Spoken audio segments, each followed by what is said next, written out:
பயண காற்று செய்திகள்.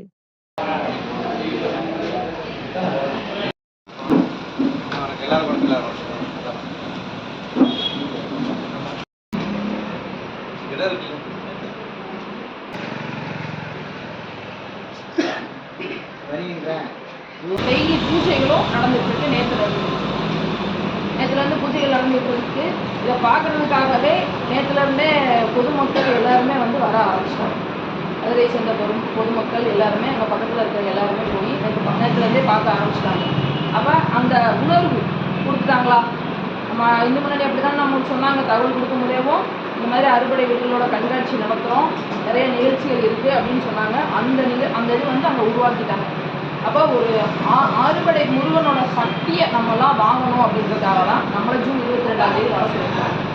அப்போ நம்ம எல்லா கோயிலையும் தரிசித்த சம்பந்தமாக இந்த கூட்டம் போட்டோம். இருக்கிற பார்த்தீங்கன்னா இதுக்கு உங்கள் மண்டலேருந்து 3 தான் நம்ம பார்க்கணும். நம்ம சுற்றி இருக்கிற வீடு எப்படி 40-50 வீடு இருக்குது. அப்போ உங்கள் பூத்து தனியாக நம்ம பார்க்கணும். என்ன நீங்கள் இப்போ என்ன பொருளை இருந்தாலும் சரி, நீங்கள் உங்கள் பூத்தை தனியாக பார்க்கணும். அப்போ இப்படி பார்க்கும்போது யோசிச்சு பாருங்க, நம்ம எவ்வளோ கம்மியாக போய் பார்த்துருக்கோம். கண்டிப்பாக தானே? அப்போ நீங்கள் இங்கேயும் வந்து நிறைய பேர் பார்க்கணுன்றதால இன்னைக்கு 4 நாள் இருக்கு. நம்ம கட்சியிலிருந்தும் பொதுமக்களும் நம்ம கல்வி சொந்தங்களும் சந்தோஷத்தை ரொம்ப நன்றி. இப்போ நமக்கு வந்து பேசுறதுக்கு வந்து ஒன்றிய பொதுமக்கள் தான் இருந்தாலும் நான் வந்து ஆன்மீகத்தையும் உங்கள் நண்பராக சொல்கிறேன். நம்ம கட்சியில் எப்படி வேலை சொல்லிக்கிற நாளே பயணப்பட்டு நம்ம ரொம்ப நீங்கள் ரிஸ்க் எடுத்துலாம் பண்ண வேண்டாம்.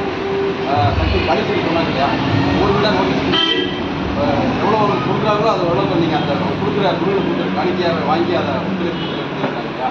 நீங்கள் நம்ம லீவ் போட வேண்டாம், ரொம்ப ரிஸ்க் எடுக்க வேண்டாம். நமக்கு தான் ஆயிரக்கணக்கான ரூபா போட்டு செல் வாங்கி வச்சுருக்கிறோம். 200 ரூபா 300 ரூபா போட்டு ரீசார்ஜ் பண்ணியிருக்கிறோம். நம்ம நண்பர்களை பூரா நீங்கள் ஃபோன்லேயே பிடிச்சிடலாம். 10 பேரை பிடிச்ச ஒரு இடத்துல சர்டிஃபிகேட் வச்சுட்டு நாங்கள் வந்துடும் சொன்னால் நீங்கள் போக நீங்கள் கூப்பிடுங்க, இல்லை நம்ம ஒட்டி தர கூப்பிடுங்க வந்துடுவோம். நான் இப்போ என்னால் முடிஞ்சளவுக்கு வேலை பார்த்துட்டு நான் இன்றைக்கி லீவே போகிறேன். நேற்று இன்றைக்கி தான் முன்னாடி போனேன். ஃபுல்லாக ஃபோன்லேயே பிடிச்ச எல்லா வேலையும் பார்த்து வச்சுக்கோம். இப்போ எங்களுக்கு தலைவர்களே நான் நினைக்க முன்னாடி நம்ம பெரியார் வீட்டுக்கு போகும்போது சக்தி கடைசி வரையும் தலைவர்கிட்ட நான் சொல்லிட்டு தான் வந்தேன். ஒரு பெரிய மகால் பிடிச்சி ஒரு 150-200 ரூபா வச்சு ஒரு பெரிய ஒரு இது மாதிரி நடத்தி விட இயற்கை சூழ்நிலை என்னால் பண்ண முடியல. வேலூருக்கு விஜய் சொல்கிறோம். 5ஆம் அடியில் பையன் ஏதோ ஒரு செஞ்சுட்டு போகிற வந்தார். அவர் போய் விசிட் பண்ணி கூட பண்ண முடியல. எனக்கு ரொம்ப மனம் வருத்தம். ஏன்னா நான் நல்லா செய்யறதுக்கு தயாராக தான் இருக்கேன். எல்லாருமே நல்லா இருக்கும். எல்லாமே அந்த முருகன் ஆறுபடை முருகன் புண்ணியத்தில் யாருமே குறையலாம். எல்லாம் நல்லா இருக்கும். நம்மளே ஒரு கையில் வந்து போட்டு செல்வதற்கு எப்படி தைரியம் நம்ம கொடுக்குறாங்க. அதனால் இருந்தாலும் நம்ம நிர்வாகம் சொன்ன மாதிரி மற்றவங்களுடைய பங்கு அதில் வரணும். நீங்கள் ஃபோன் பண்ணிக்கிட்டே இருங்க. ஃபோன் பண்ணிட்டு ஆளை சொல்லுங்க. எத்தனை மணிக்கு கூப்பிட்டாலும், எந்த நிமிஷத்தில் கூப்பிட்டாலும், என்ன கேட்டாலும் நான் கூட உங்கள் ஒட்டியில் கொடுக்க தயாராக இருக்கும். தயங்காதீங்க நம்ம கொண்டு போக முடியாது. இந்த பயணத்தை கொண்டு போக முடியாது. இன்னொன்று மெயினாக சொல்லிடுறேன், தலைவர் முன்னாடி வச்சு சொல்லக்கூடாது. இந்த மாதிரி நம்ம ஒரு மாவட்ட தலைவரை நான் எல்லாரோடையும் பயணிச்சிருக்கேன். மாமா பாண்டியனோட பயணிச்சிருக்கிறேன், மற்றவரோட பயணிக்க பெரியாரோட நிறைய பழகிக்கிறேன். மாணிக்கத்தாரமே வீட்டு கொடுத்துருக்காரு. மாமா பாண்டியன் நிறைய நம்பரு. ஆனால் நம்ம கிடைச்சிருக்கிற ஒரு மாணிக்கம்னா நம்ம மாவட்ட தலைவர் தான். அப்பேற்பட்ட ஒரு ஆளை யாரு போனாலும், யார் போய் நல்ல விஷயங்கள் கேட்டாலும், யாரும் முகம் பிடிக்கணும், இவங்க இதுதான் வந்திருப்பாங்க, இப்படி தான் இருப்பாங்க, முகம் பார்த்து பேசக்கூடிய தலைவர் வந்து நம்ம இதுலேயும் நம்ம கட்சியை எடுத்துகிட்டு போய் மேலே கொண்டு போய் நம்மளோட வாழ்க்கை சிறப்படிக்கணும். சிறப்பாக கொண்டு போய் கட்சியை கொண்டு போய் ஆன்மீகத்தையும் வளர்க்கணும்.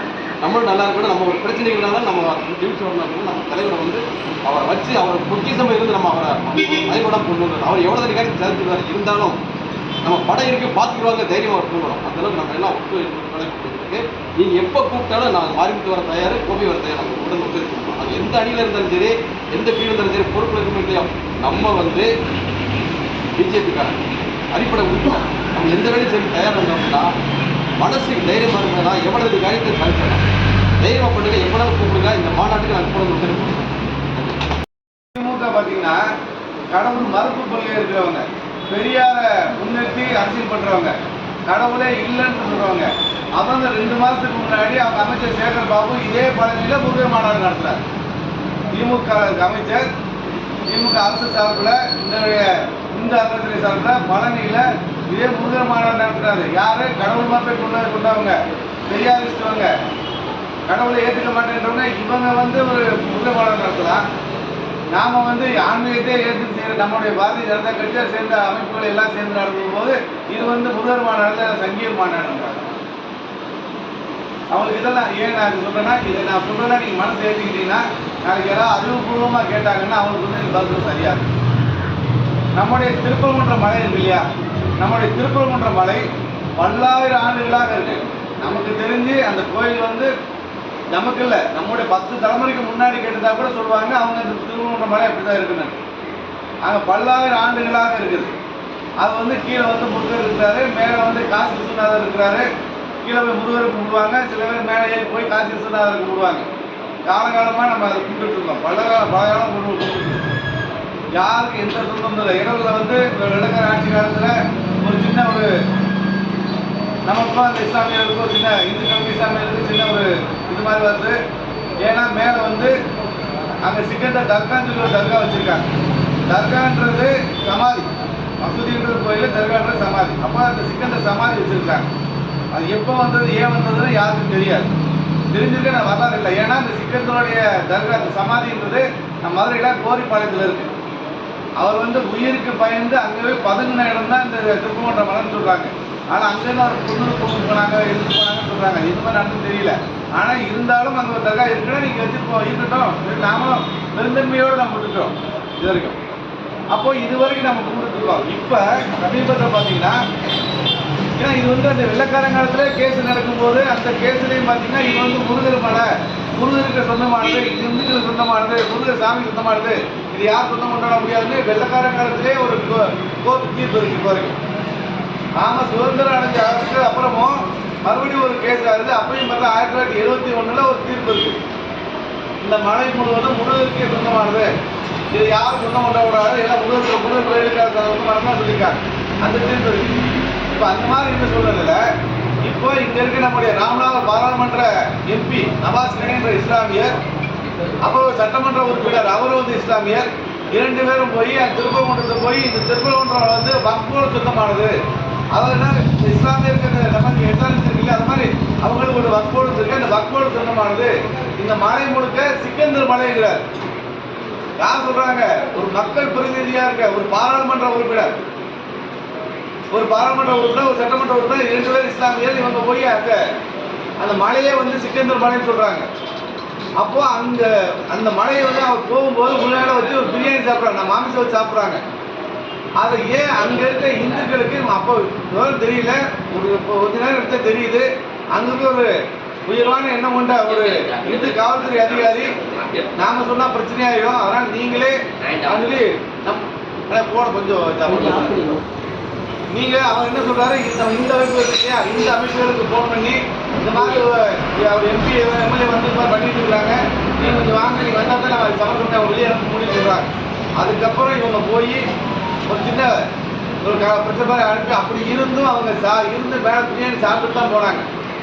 அங்க இருக்க கிட்டத்தட்ட 85% பேர் நம்ம இந்துக்கள் தான், 15% பேர் தான் சிறுபான்மையினர். அதில் வந்து இஸ்லாமியர் இருக்காங்க, கிறிஸ்தவர்கள் இருக்காங்க.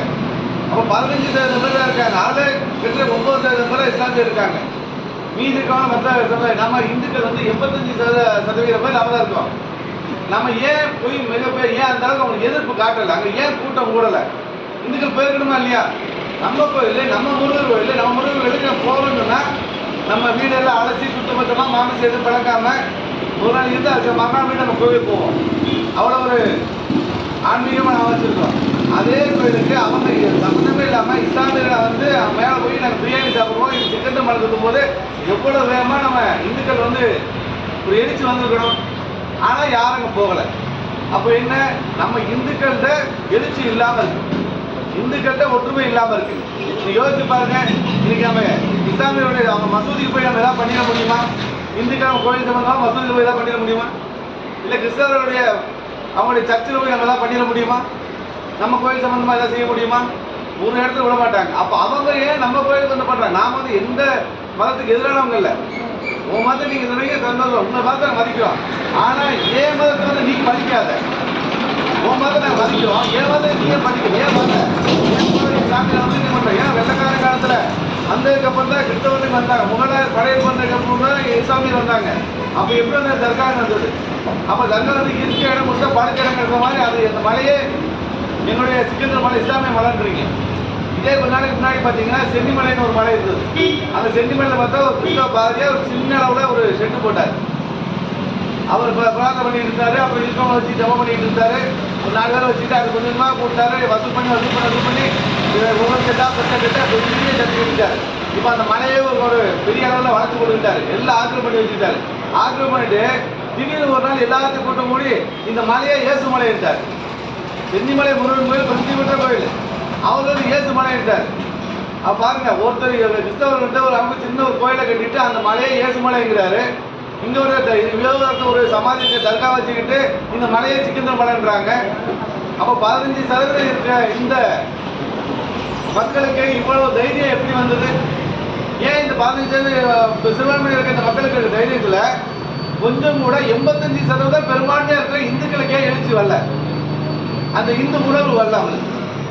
அதனால தான் இப்போ இந்த மாநாடு எது நடத்துறோன்னா கண்டிப்பான முறையில் நம்ம இந்து மக்களோட ஒற்றுமையை கொண்டு வரணும், எழுச்சியை கொண்டு வரணும். ஏன்னா இன்னைக்கு சென்னிமலை முருகன் கோயில் ஏசு மலைங்கிறாங்க, திருப்பரங்குன்றம் சிக்கந்தர் மலைன்றாங்க.